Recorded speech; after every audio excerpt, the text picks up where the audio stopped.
Ladies and gentlemen, welcome to the 60-second State of Metro Address. Please welcome to the stage today's Master of Ceremonies, the Chief Meteorologist from WSMV, Miss Lisa Spencer.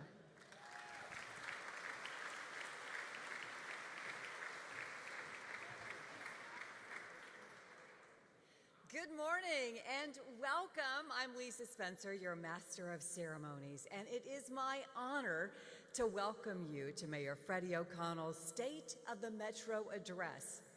In 4 short months, we've seen Metro EMTs respond to more than 49,000 calls for help, pick up more than 60 tons of litter off our streets, begin the foundational projects of the Choose How to Move transportation improvements, do the little things well, and remind us of the many ways local government can support our shared flourishing. I hope you will first join me in thanking the Antioch High School Wind Ensemble.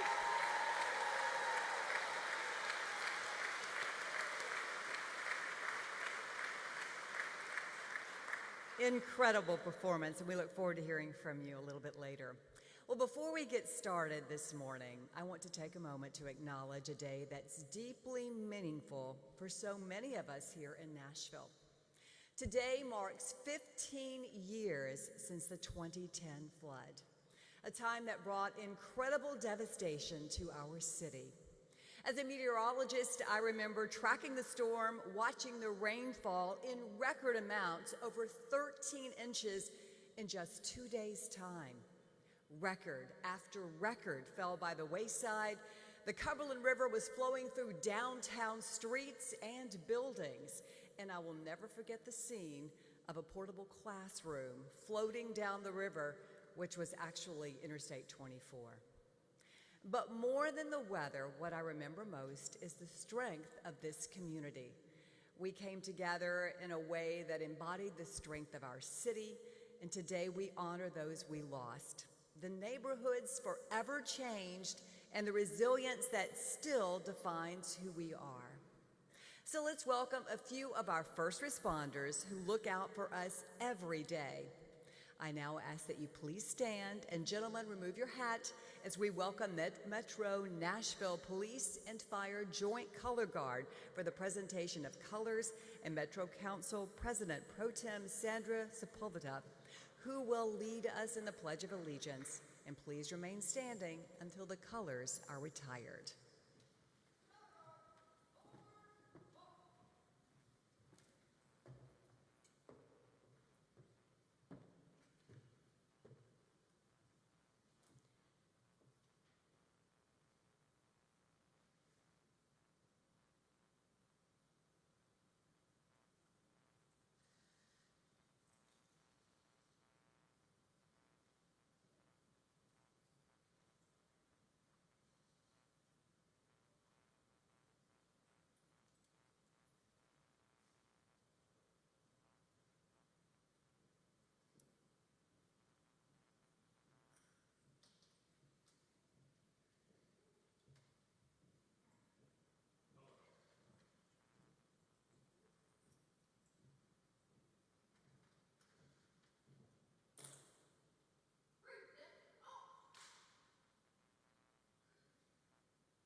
I pledge allegiance to the flag of the United States of America and to the republic for which it stands, one nation, under God, indivisible, with liberty and justice for all.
You may be seated. Thank you, Councilwoman Sepulveda. We would like to welcome to the stage from Friendship Missionary Baptist Church, Pastor Jimmy Green, so he can offer for us a few words this morning in our invocation. Pastor Greer is a retired sergeant of the Metropolitan Nashville Davidson County Police Department, where he served more than 30 years as a patrol officer, criminal investigator, counselor, and the first African-American chaplain.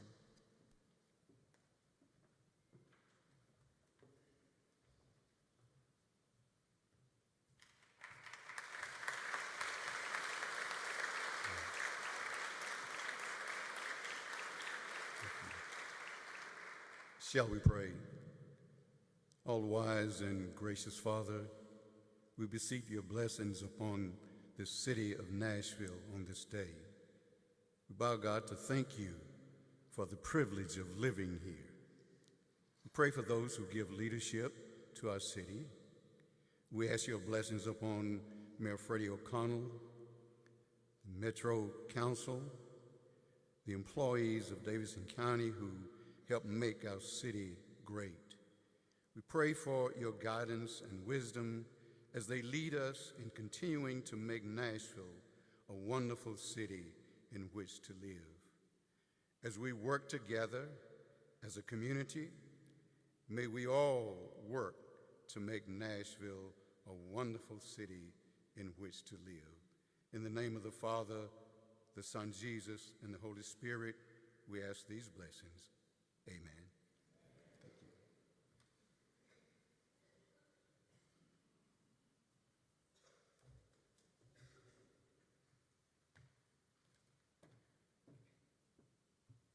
Thank you, Pastor Greer, for those words and for your leadership in this city.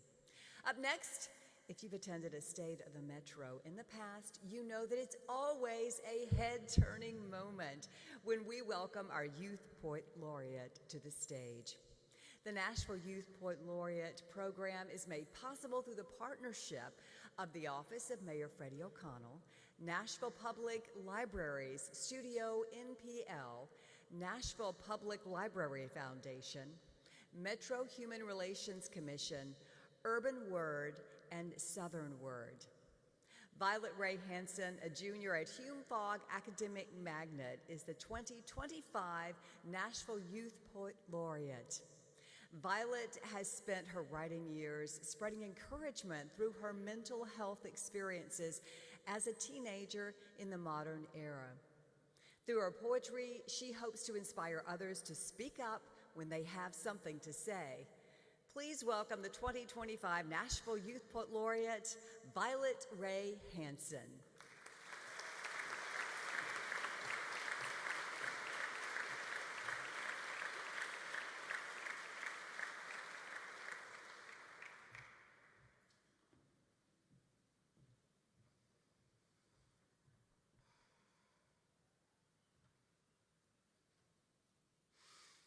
My papa was an army man. Well, he was never in the army per se, but he was just as strong as any man that wasn't listed. From riding bikes from dawn till dusk, he became just as strong as any man that was twice his age. My papa was just a boy when he saw death. Just a boy when he was characterized a murderer at the age of 6. The only reason my papa never became an army man was because he saw death too quick. Death at the hands of a belittling mother, death at the hands of an abusive father, death in the hands of his own as he beat down a boy twice his age.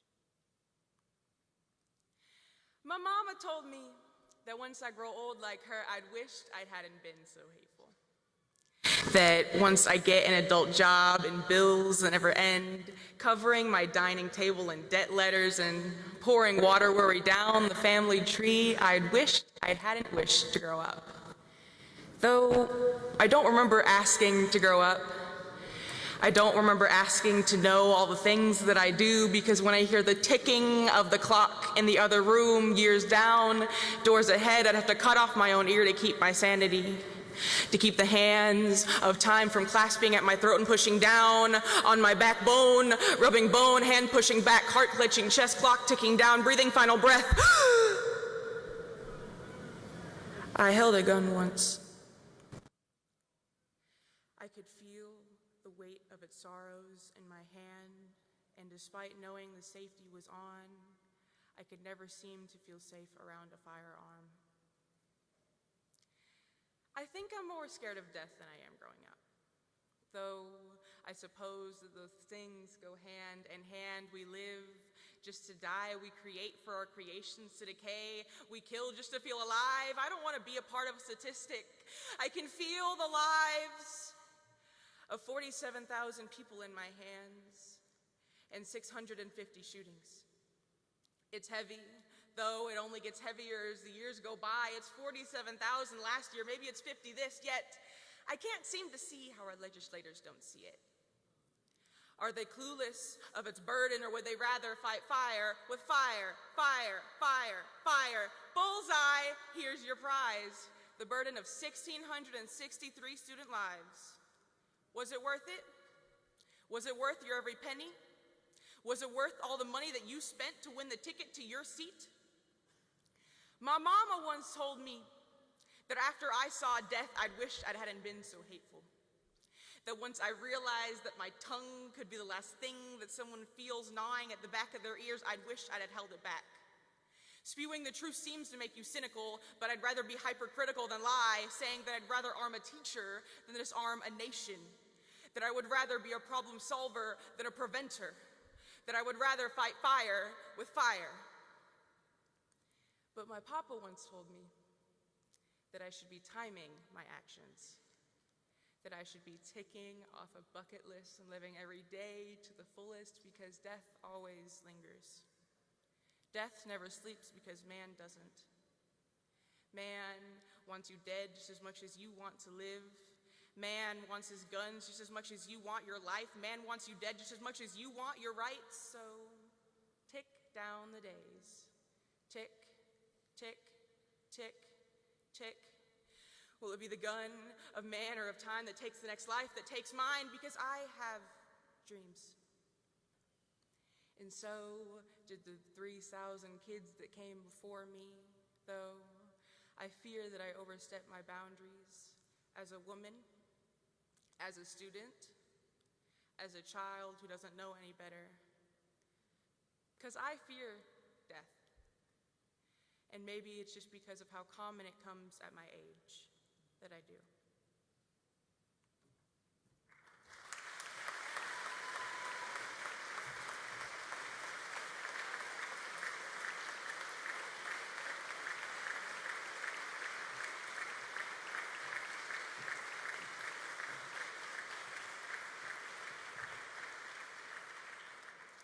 Violet Ray, your passion, it's inspiring.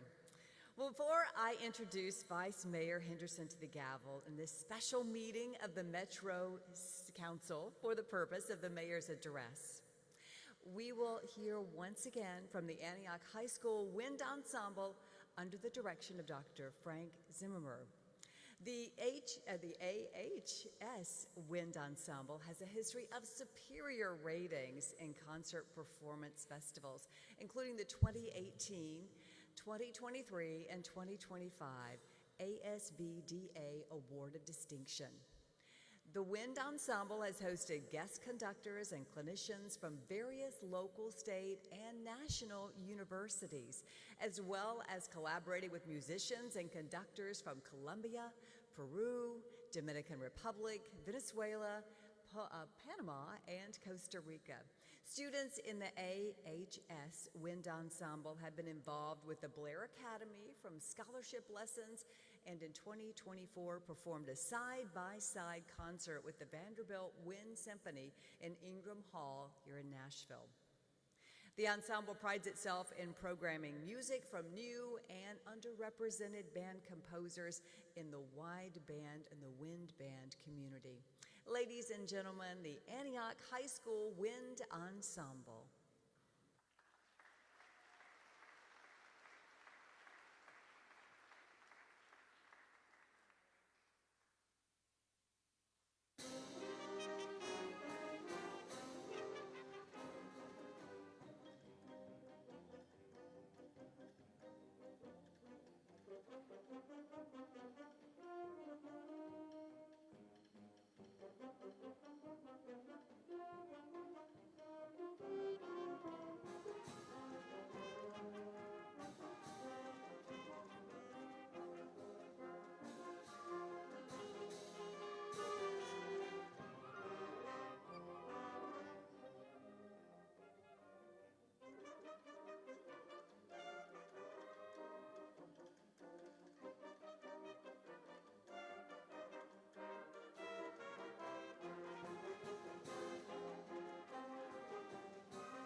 Wow, thank you for that beautiful performance once again. Now, ladies and gentlemen, let's call this meeting to order. To preside, let's welcome Nashville's Vice Mayor and the President of the Metropolitan Council of Nashville and Davidson County, Angie Henderson.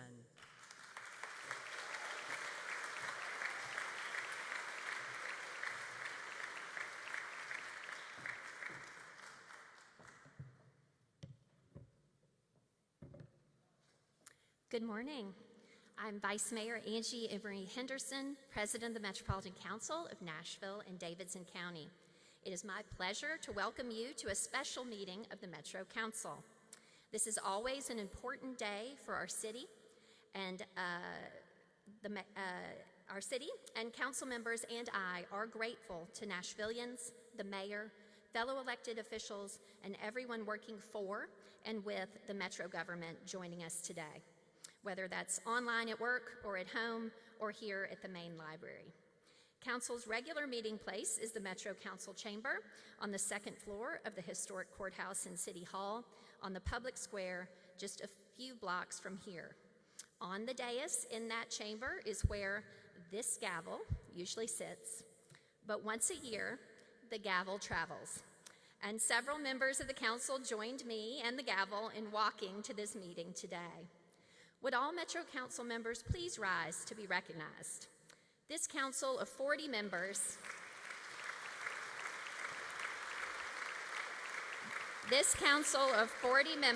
is 18 months into our 4-year term together. Half are embarking on their second budget season, another half their 6th. For one member and me, it is our 10th. And for our most tenured council member, Councilwoman at Large Berkeley Allen, it is her 14th Metro budget season. Councilwoman at Large Delisha Porterfield is serving a second year as chair of the Budget and Finance Committee of the council. It is an honor to lead and support the members of this city's legislative body. The Metro Charter requires that this special meeting of the council be in a Metro government building, and this is certainly one of our city's most beautiful civic spaces. Libraries are rightly beloved and important places all across America, and in Nashville, the Downtown Library has long been the home for exceptional children's programming. Some of my fondest childhood memories are riding a city bus with my parents to the Downtown Library to find a week's worth of new books and watch a Tom Titchener puppet show. The West End bus line of my childhood is still the same line that I ride today when I choose to move by bus for trips to Midtown and downtown for work, museums, parks, restaurants, or a musical or sporting event. I am grateful that with the passage of Mayor O'Connell's Choose How You Move Transit Improvement Program, that bus route and many others will have increasingly frequent service.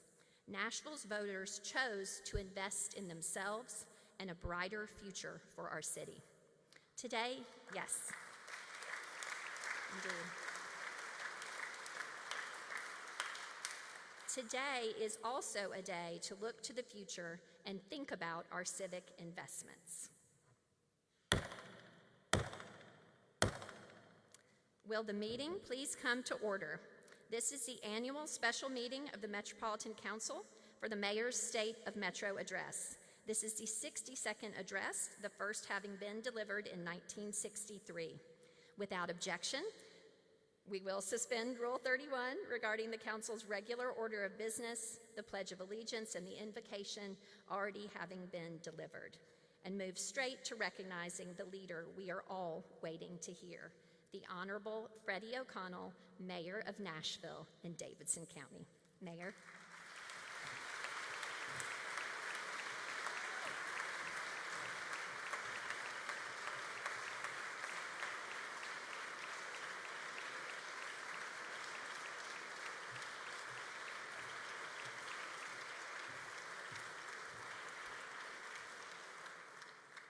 Well, good morning, everyone. And to Vice Mayor Henderson, Pro Tem Sepulveda, Budget and Finance Chair Delisha Porterfield, and our entire Metro Council representing the great neighborhoods of the city of Nashville, to my colleagues in public service across local, state, and federal government, and especially the dedicated Metro workforce, including my team in the Mayor's office, To our special guests, including the Consul General of Japan, Shinji Watanabe, and our neighbors who led us in spirit and song this morning. And to my fellow Nashvillians, thank you for everything you do to make this a great city, one with a great library system, and thank you for being here today. Welcome to the Downtown Library of Nashville Public Library.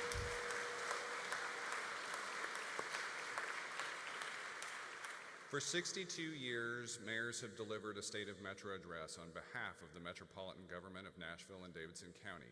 And in each one, you can see a reflection of our city's values, successes, challenges, and opportunities. The locations of these addresses have also had meaning.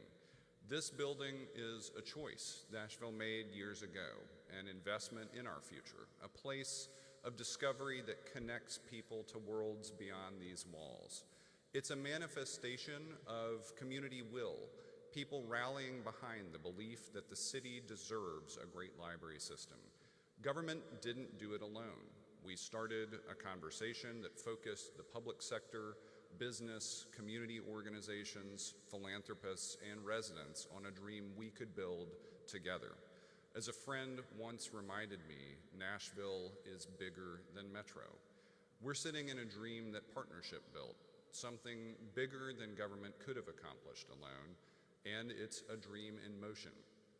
As this building came to life, we made investments across the other branches in the system. We've been extending its reach beyond these walls ever since in places like the new Donaldson branch, the Nashville After Zone Alliance, and new offerings that let us check out artwork, health equipment, laptops, musical instruments, vinyl records, or even seeds for your garden. And now, thanks to Dolly Parton, our Nashville Public Library, and the Nashville Public Library Foundation's Begin Bright campaign, we're about to extend the reach of this building and the power of reading where it's needed most for maximum impact, so that more of our children can access the city and the joy of reading and all its benefits. We're going to have little libraries full of books from Dolly's Imagination Library at every child care center in Nashville.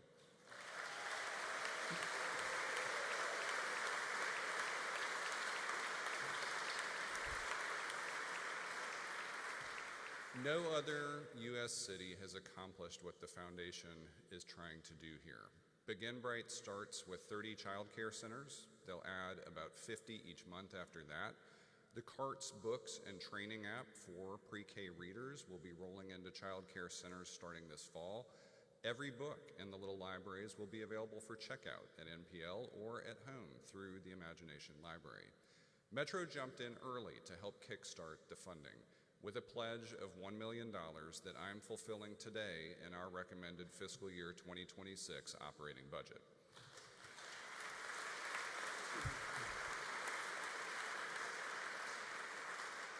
So if you see Library Director Terry Luke, a member of the library team or a member of the Great Library Board of Directors, please thank them for all of their work and for hosting us all today. Terry, thank you.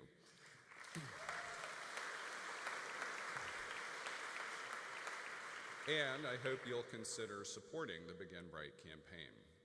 The library says something about us. It reveals our educational priorities, certainly, but also our path to getting things done.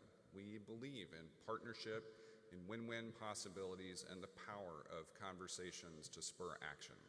This is a place where I've brought my daughters to see puppet shows just like I came to them, watched former mayors lead citywide reads, and had the opportunity myself to read excerpts from some of my favorite books. Books like Strong Inside, the story about Perry Wallace that offers an important glimpse of sports and society anchored here in Nashville. In the final chapter, there's a gorgeous illustration of humility and hope in Perry's office. Here's the description of a poster that isn't even displayed. In this simple poster, the whole story. High aspirations, it reads, and above those words, a photograph, a boy holding a basketball looking up at what appears to be an impossibly tall goal. We must not lose sight of our high aspirations despite the challenges of the time. Our response to the chaos of the moment is the competence of the city. This is Nashville's story.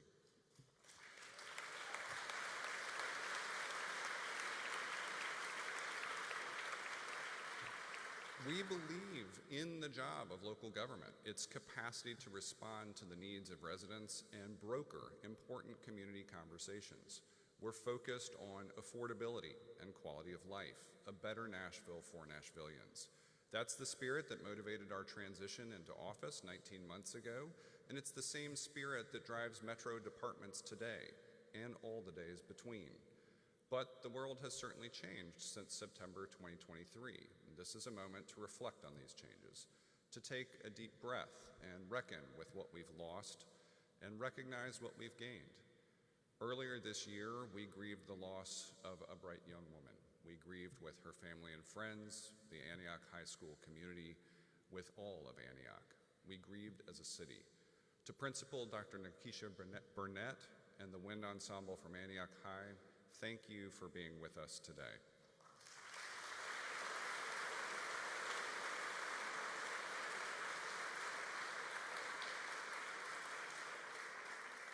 We're with you too, and we won't forget Jocelyn. And we also won't forget that it wasn't the first time in recent years we've lost young people to gun violence at school. We've also lost great public servants like North Precinct Commander Anthony McLean and District Fire Chief Bobby Connolly, philanthropists Steve Turner, Bill Freeman, and Jim Ayers. Every year I read the in memoriam issue of the Nashville Scene, and I think it's worth a little heartbreak because it's important to feel the memories of the people who mattered to us. But we've gained some things too as the community moves some long conversations into action this past year.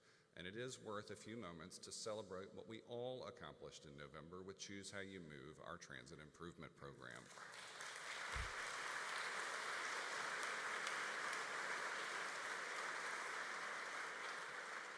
We've been called a beacon for the country because hundreds of thousands of us came together to secure dedicated funding for transit and infrastructure. 2 out of every 3 of us voted for this generational changemaker. And so thank you to the Metro Council for the review, and thank you to voters for your trust and confidence. In our recommended budget, you'll see the reflection of Nashville's first and Tennessee's first dedicated funding for transportation improvements. Choose How You Move is now in motion with that funding. Our 15-person advisory committee on transportation is seated with appointments selected by both Metro Council and our office. Our first Chief Program Officer, Sabrina Sussman, joins us full-time in a few weeks to ensure the program's successful implementation, but she also joins us today. Thank you, Sabrina.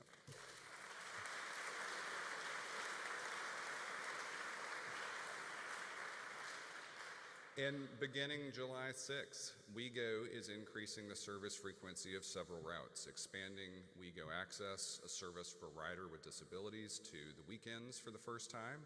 And later this year, we'll launch a low-income fare program.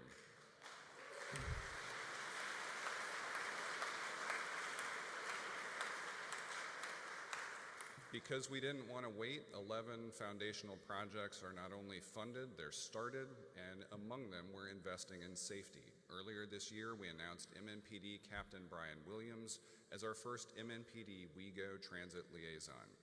Captain Williams represents the first step toward building a transit security division at MNPD, and this year's budget includes funding to begin standing up that new division by adding officers to provide security on board transit vehicles and in transit centers as part of the new division. With all of these things together, we've chosen to move.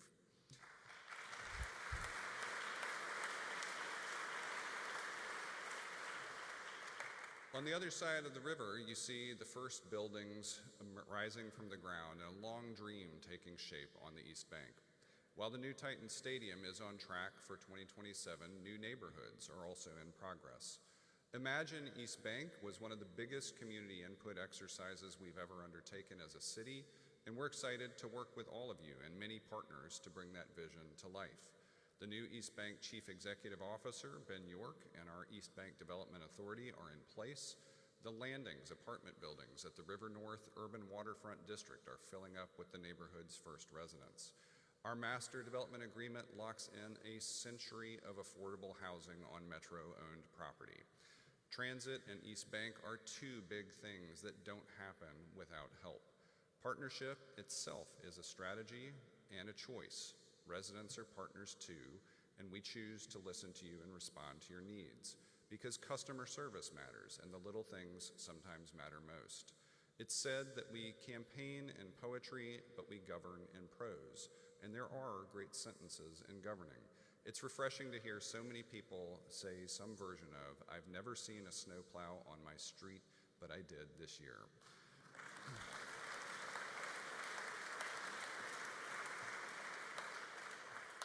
Then there's this from Christy Pruitt Haynes. She lives in Donaldson, is legally blind, and she estimates the expansion of WeGo service for people with disabilities to the weekend will save her about $400 a month. Here's what she said. Programs like Access on Demand show the concern the city has for all of its residents. A city that sees and serves a small percentage is going to do everything it can for the larger group. She's right, and we will. Because here's the thing about little things. They're not little things. Sometimes they're everything. And that includes helping our unhoused neighbors find their home. This past year, thanks to the work of many previous mayors and compassionate residents, we celebrated the city's first public permanent supportive housing facility. And we remember the man whose name is on the building, which is now at capacity with residents and opportunities. Charlie would be proud, and I was certainly proud to help cut the ribbon on Strobel House.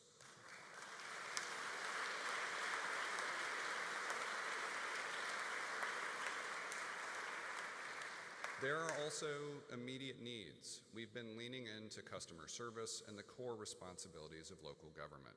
We filled 14,000 potholes already this year, cleared snow on 2,400 miles of road, including 642 miles of road that had never seen a plow before.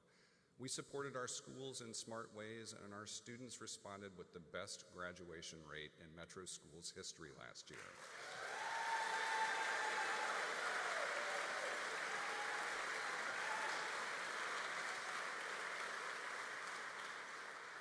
We've supported our first responders, engaged more second responders, and crime is significantly down year over year in Nashville, both total crime and across categories, many of them double-digit percentage points.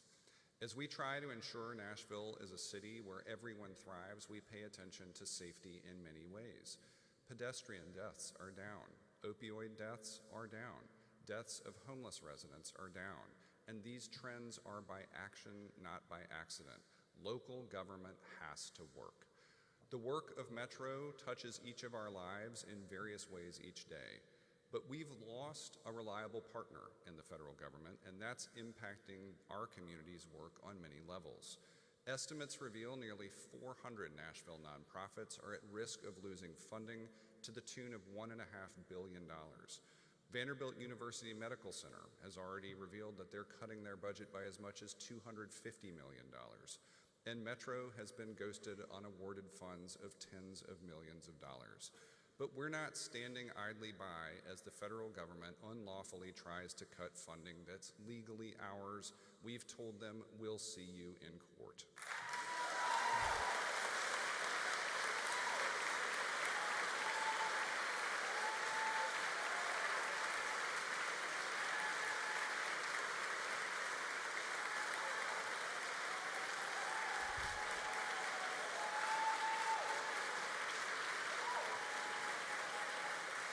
This is money that hard-working Nashville taxpayers have already sent to Washington. It's money that hard-working Metro workforce team members have submitted applications for, and what the White House is unlawfully telling us it's not coming back. But Congress said it should, and we're going to fight for it.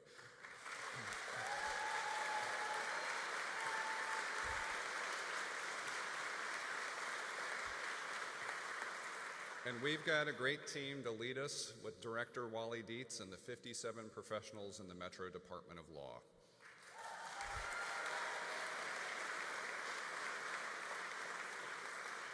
Because we know we're on the right track. This year's Nashville poll from the Vanderbilt Center of the Study of Democratic Institutions was released a few weeks ago with numbers that reflect our spirit of optimism and confidence, even in turbulent times. More and more people think Nashville is moving in the right direction. It reminds me what a special place this is and what we built together. And we get to work together to protect what we have and make it better. I want all of us to have more of the things we need. Schools we're proud of, services we trust, safety we deserve.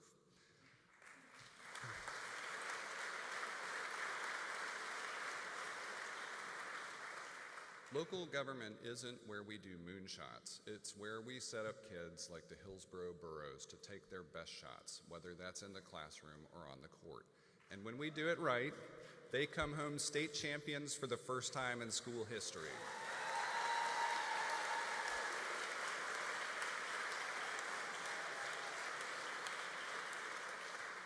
But they also graduate, ready for career or college. And if we do it really right, those students have stable housing, great after-school options, and safe and easy ways to get to and from school and all the things we hope they appreciate about growing up in Nashville. To that end, the budget we're recommending today is about providing stability, resilience, and a baseline of normal in abnormal times. Today, I'm filing our recommended budget for operating budget for fiscal year 2026, and I want to thank the team in the Department of Finance, led by Finance Director Janine Reed, for working with my team to put together a fiscally responsible budget.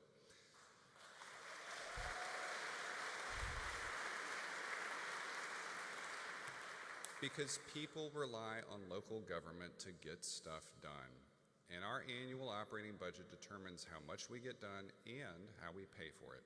In Tennessee, there's really only one meaningful way for local governments to do that. Property assessments determine the value of your property, and the value of your property combined with our property tax rate determines how much you pay in overall property taxes. This is an appraisal year, our first since 2021. And since then, many areas have seen significant increases in property value. The costs of serving those areas have gone up too. Building schools, patching potholes, picking up trash, and keeping people safe are all more expensive. This is a challenging budget to prepare because there are so many financial variables. Our national economic outlook is murky.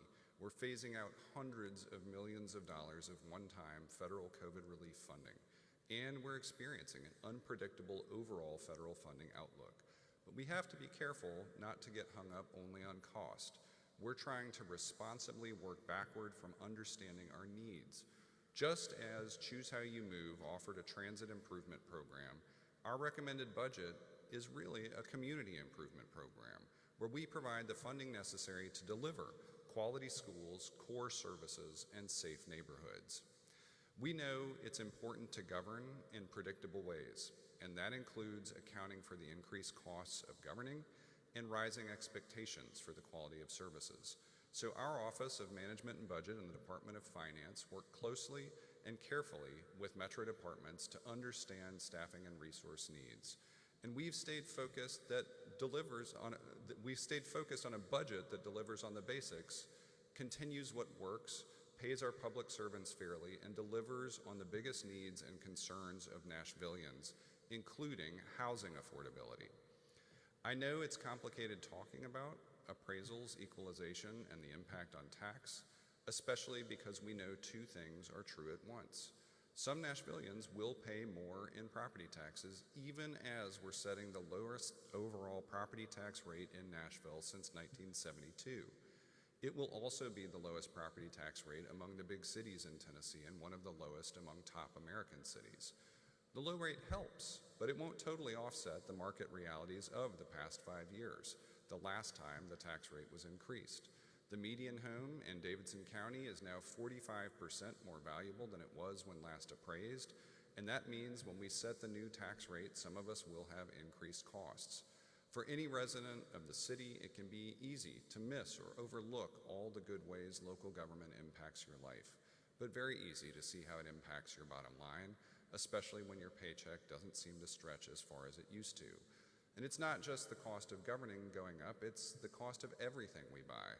That's why this is a basic common sense budget that follows a 2025 budget in which we asked every Metro department to reduce spending. But I believe in the core services this budget allows us to continue.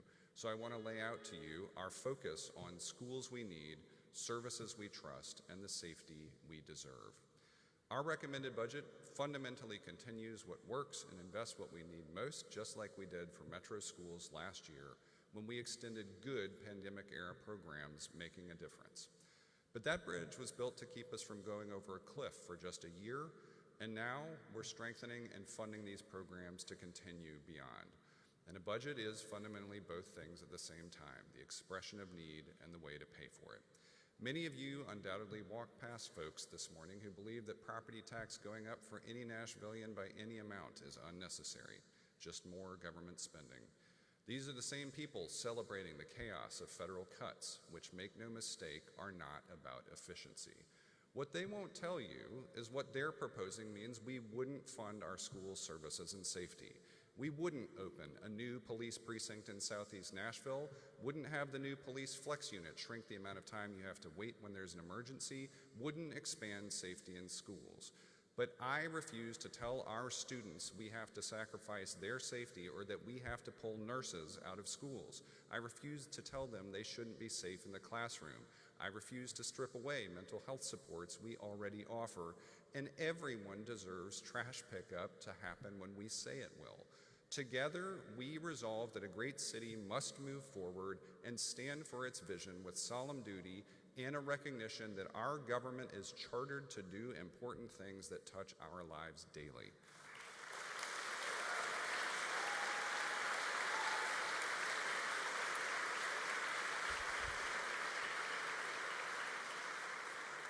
So our recommended budget includes a historic investment for schools. This increase to support education and services for our students, a 13% increase over last year, demonstrates our dedication to serving our growing community and their families. With federal emergency funding ending, it was extremely important to build a fiscal bridge and continue these services through the annual budget. College and career readiness support, tutoring and summer learning programs, mental health support, Community Achieves, and Safety Ambassadors are several of the programs supported through this funding. These programs have made a unique difference in the lives of students and their families. The additional investment in schools will continue to support our teachers and grow services such as exceptional education for children with disabilities, English learner student support, annual textbook funding, the Classroom Associate Program, and security. This budget lets us keep a nurse in every school, and MMPD will add another 23 new school resource officers to enhance safety.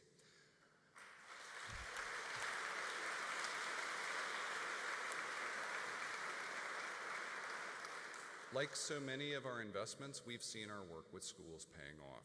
In 2024, Metro Schools had the highest graduation rate on record. But in addition to that, of the 100 largest urban school districts, Metro Schools ranked 4th in math and 9th in reading for post-pandemic recovery, was one of 5 districts to show up in the top 10 list for both subject areas, and the only district to make both lists 2 years in a row.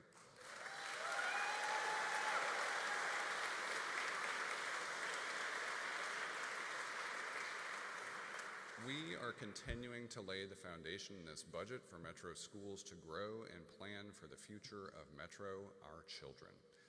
As the son of a teacher, as a former Metro School student myself, and now as a parent of 2 Metro School students, and as mayor, I am so grateful to our Metro School staff and board for the work they do to support our children and for all the sacrifices they make, seen and unseen. Thank you.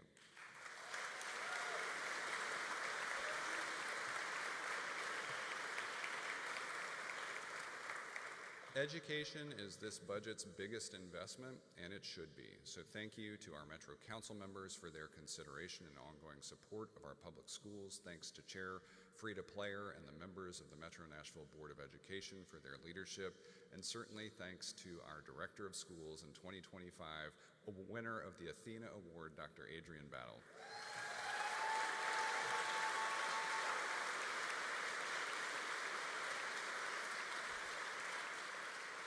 Now, if we value their work and our students' futures, we do everything in our power to keep them safe. If anyone feels unsafe in our city, we know we still have work to do.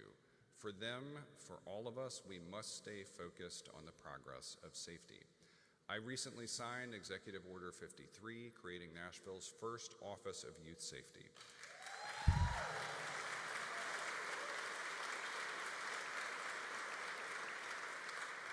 It's an idea that came from our young people, but they had help. We recognize Councilmember Delicia Porterfield, Juvenile Court Clerk Lionel Matthews, and the Southern Movement Committee for leading the charge on that initiative.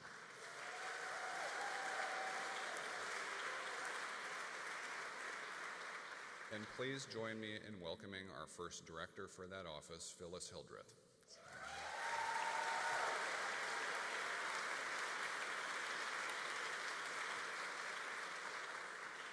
The budget we're recommending makes a significant investment in public safety. We're adding support in new places and new ways, a new transit security division, a new Southeast precinct, and expansion of our new flex unit. What we call the D detail is effectively working for us as a force multiplier by helping police precincts across the city and going where they're needed most. Since launching on February 1st, officers working this new detail have been the primary response unit on more than 1,800 calls. And overall police response times countywide are down an average of 10.3 minutes so far in 2025. Through the first quarter of this year, violent crime in Nashville was down 8% year over year, along with double-digit decreases in auto theft, aggravated assault, and street robbery. Both violent and property crime are down.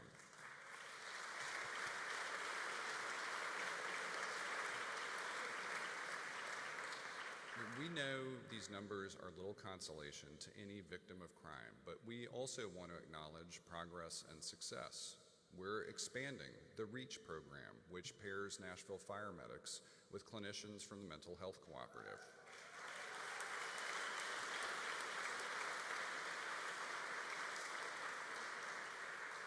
In 2024, 84% of the people we served through REACH avoided an ambulance ride, 70% avoided a trip to the emergency department, and those are two bills that they didn't have to pay. We see progress on accountability, including an unprecedented agreement between the Metro Nashville Police Department and Community Review Board, and the revision of sexual harassment and misconduct policies that will benefit all Metro employees.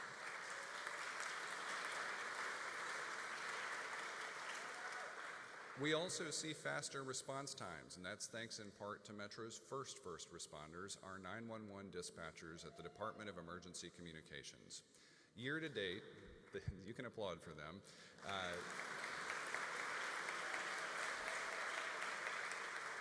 And here's why. Year to date, they've answered 95% of calls in less than 15 seconds, well exceeding national standards, and helped save 294 lives.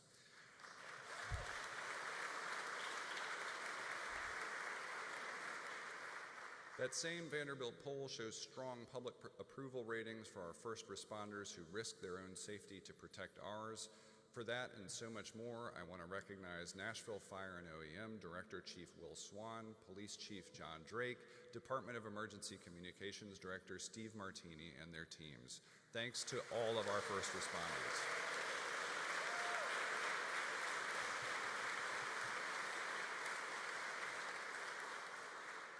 Thank you for keeping us safe, and I also want to welcome the first commander of Metro Nashville Police Department's Southeast Precinct, Carlos Lara.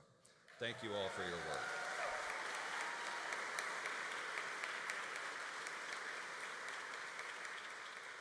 Safety takes many forms. It requires many partners, and I'm encouraged to see the impact of our collaborative work in mental health support and overdose prevention. We lost fewer people to suspected drug overdoses in 2024, a nearly 27% drop in fatalities. That's thanks in part to cohesive strategies from our Office of Nightlife and the Behavioral Health and Wellness Advisory Council. And it's also thanks to partnership and proactive response, as MNPD has worked with partners to recently install naloxone in entertainment venues across Nashville. We also lost fewer people experiencing homelessness in 2024. The Office of Homeless Services marked a 45% reduction in deaths over the past 2 years, thanks in large part to the coordinated efforts between Metro and community partners. We've now got the best data we've ever had on our unhoused neighbors, and it's making a difference. OHS and those community partners housed nearly 2,000 people last year.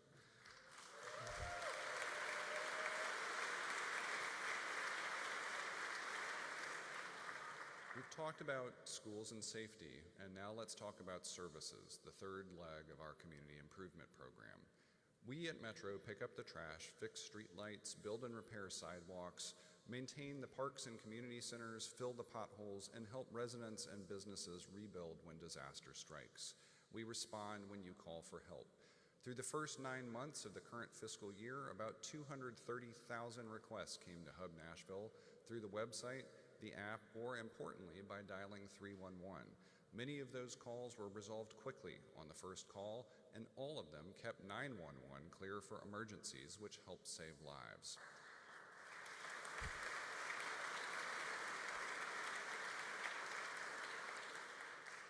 And for reliability, our budget includes additional staff to continue delivering on our goal to create a separate standalone department to manage our solid waste. We've got legislation that will be in front of Metro Council at their next meeting that will complete this step, all in the name of greater reliability and better service for trash pickup. The budget, you can applaud for that too.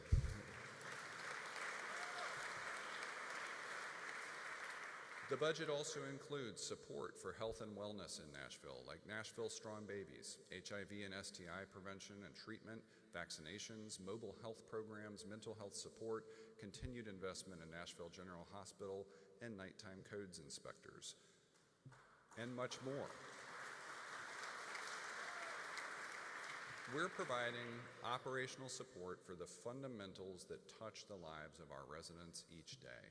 Embedded into this budget are the basics we rely on: schools, parks, and libraries, water service, trash collection, road maintenance, police, fire, and medical. Basic, fundamental, vital. We're in the customer service business, and these are just a few of the things our departments are doing that help Nashvillians move, work, and grow. And one more deep breath. You heard Lisa reference this. Today marks 15 years since the 2010 flood when Nashville experienced a pair of days of record-breaking rain. The May storms claimed more than a dozen lives, and the resulting flood impacted hundreds more. We've also just recently passed the 5-year mark since a devastating tornado took 2 lives here and did undescribable damage. That same week, Nashville's first case of COVID was declared, starting what became a difficult chapter in our global history that has ongoing local implications today. We ended the year with a devastating bombing. But in each case, I remember the many heroes and helpers who stepped up to lend a hand. First responders gave way to second responders. Neighbors helped neighbors. More than help, it offered hope. It's a truly unique demonstration of community I hope we never lose as a city. So as we reflect on the last several years, I hope we can remember those we've lost, those we've gained, continue to be kind and look out for one another. Not everyone can be a first responder, but we can all be second responders. We can choose to be responsible for each other. That's how Nashville helps, our partnership with one another. And that's the optimism I see in this city. I see the same optimism in the data from Imagine Nashville, which last year concluded the largest community listening project in city history. Their survey partner has done similar studies in over 100 communities and said Nashville has the highest scores they've ever seen on people's sense of belonging. And that includes very high marks from our foreign-born community, which is now 1 out of every 7 of us. But there's a big disparity between who says I belong and who feels like they might not. In the Imagine Nashville study, over half of low-income families said they do not feel a sense of inclusion here, followed by older adults, the LGBTQ+ community, and Black residents. But we want them to feel included. So as a next step, I'm excited to announce a new long-term partnership with the Community Foundation of Middle Tennessee, led by Hal Cato, which will be joining Metro in strengthening our sense of belonging as we work together to take what we learned from Imagine Nashville and move it into reality, a great public-private partnership.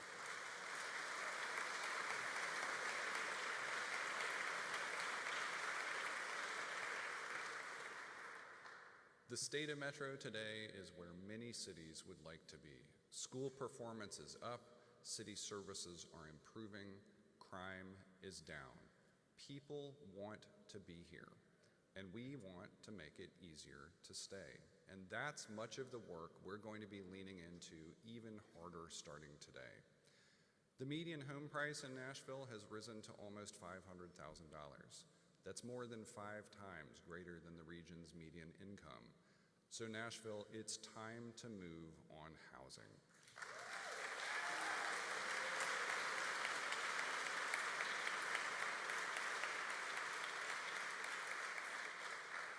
We do need to take a critical look at our housing codes and zoning. 10 years ago, we came together and explored the tension between growth and preservation. We engaged in a comprehensive general plan of the city, Nashville Next. Every community reflected on its own capacity for growth, and we concluded that we have some natural centers where growth could and should occur. Nashville Next was a consequential project for the city. I've invited Lucy Kempf, our planning director, to revisit Nashville Next at the 10-year mark, to reflect on what we got right, how we should prepare for the next chapter of our growth, and how it affects what we preserve, because we can't afford to preserve the high cost of housing. We've expanded our housing toolbox significantly over the past year, and we're using every tool we already have, awarding millions of dollars from the Barnes Affordable Housing Trust Fund to create and preserve 1,300 affordable homes in 2024. Launching the Catalyst Fund to provide fast, flexible loans to preserve affordable rentals that would otherwise be lost to the market. Unlocking the potential of faith-based institutions through partnerships that have already led to Clark UMC's first affordable housing project, a block off of Jefferson Street, the Northview housing development for seniors with Born Again Church, and Inspiritus's new affordable housing for seniors and people living with disabilities that just broke ground in my own neighborhood.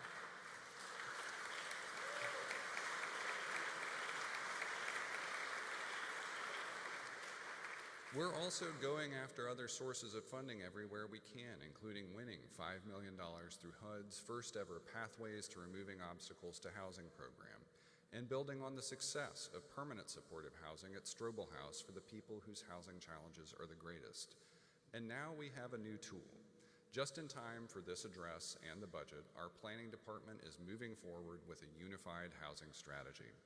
This strategy offers a lot of history, context, and analysis, and gives us a basis for action for the next decade to help us avoid a deepening crisis. To be clear, we as a community will need to find room and funding for 90,000 homes over the next decade if we want to have any hope of enough people having secure, stable housing at any income level in this city. But for the first time, thanks to the Unified Housing Strategy, we've got a complete picture of the need and how Metro can participate in and fund parts of the actions. And in our recommended budget, we've absorbed the strategy and quantified our local fiscal commitment. I'm recommending a total commitment of $45 million from Metro in our first year of implementation. And that includes continuing investment in the Barnes Fund, increasing capacity for the Office of Homeless Services, funding anti-displacement work to help older residents make needed home repairs, expanding a financial incentive to encourage new construction, and substantial rehabilitation of affordable housing that has already created or preserved 10,000 affordable homes, and we're accepting a recommendation from the strategy to hire a full-time housing coordinator in the mayor's office. In addition to that,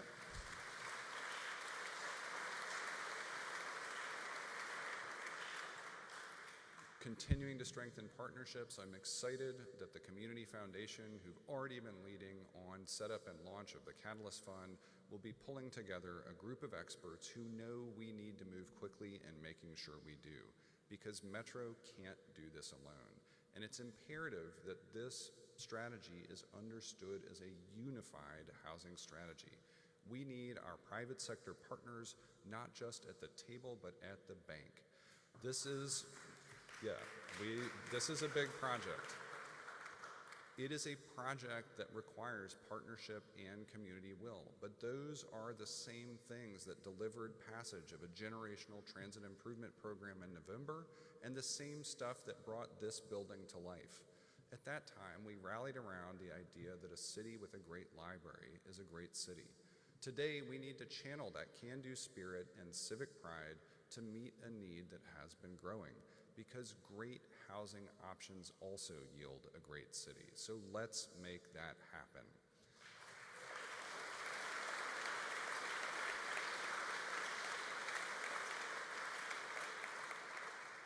If we get all of this right, the way we move, how Metro works, and coming together to celebrate the place we live and welcome others who've discovered it, Nashville will become an ever easier place to stay, a place we are strong inside, a place with high aspirations. Over the holidays, my brother and I started reading Hanif Abdurraqib's remarkable book, There's Always This Year, which you can, of course, check out from NPL.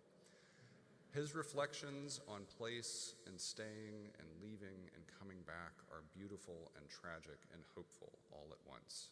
He says, there are few things more intimate than the history made when a person touches a place, runs a hand along it for decades at a time. Few things more intimate than the history made when a place touches you too, if you are open to it. Let's not let difficulty or disappointment in trying times when the world makes less sense or offers sudden new challenges be either the thief of joy or the eraser of progress. Let's be open to letting Nashville continue to be a place that reminds us why we stay, and open to making it easier for others to do so. Thank you for your partnership, your friendship, and your belief in a better Nashville for Nashvillian. Thank you to my parents and the first Dr. Whitney Boone for joining us here today. I've lived here all my life, and it is my life's honor doing this work with you. Thank you so much for being here.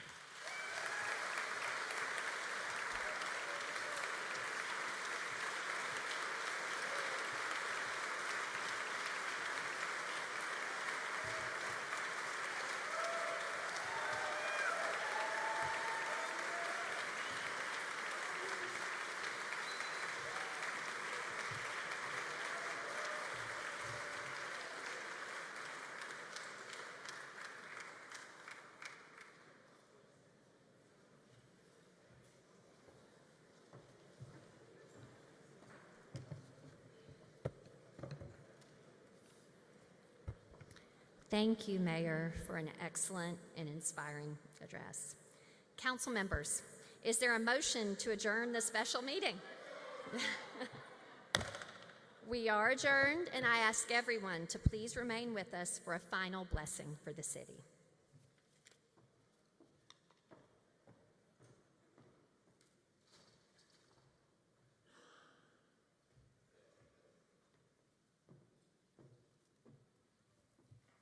Well, thank you, Vice Mayor Henderson, and thank you, Mayor O'Connell, for your leadership and your vision for this great city.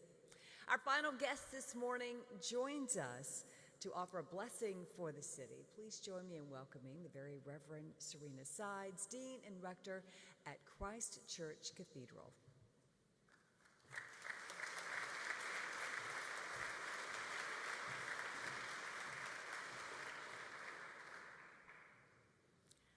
Good morning.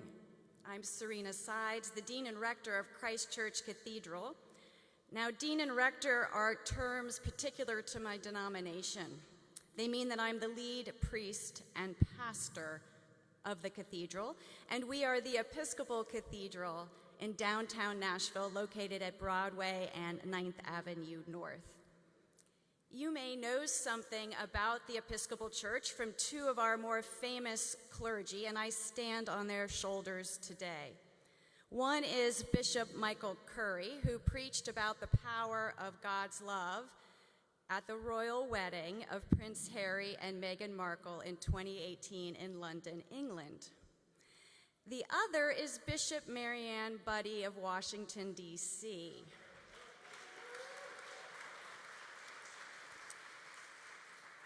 She, in January of this year, in her sermon, asked the President of the United States, in the name of God's love for each and every one of us, to have mercy on those who are marginalized and afraid. You may remember those videos. There is a theme in their preaching and in the Episcopal tradition. God is love. And God calls us to do the hard work of loving one another. And it is in this vein that I ask you to pray with me to close today's meeting. Let us pray. Gracious and loving God, bring your blessing upon our city, Nashville, and teach us to live together in your love. Guide our leaders in the ways of justice and peace, and lead us in the paths of righteousness for your name's sake. Gracious and loving God, bring your blessing upon our city of Nashville and tend the sick, soothe the suffering, comfort the afflicted, and rejoice with the joyous. Gracious and loving God, bring your blessing upon our city of Nashville, and may we find hope in divided times, rest for the weary, light in the darkness, and new life in you. All this we pray in the name of our God, who unites and blesses us all. Amen.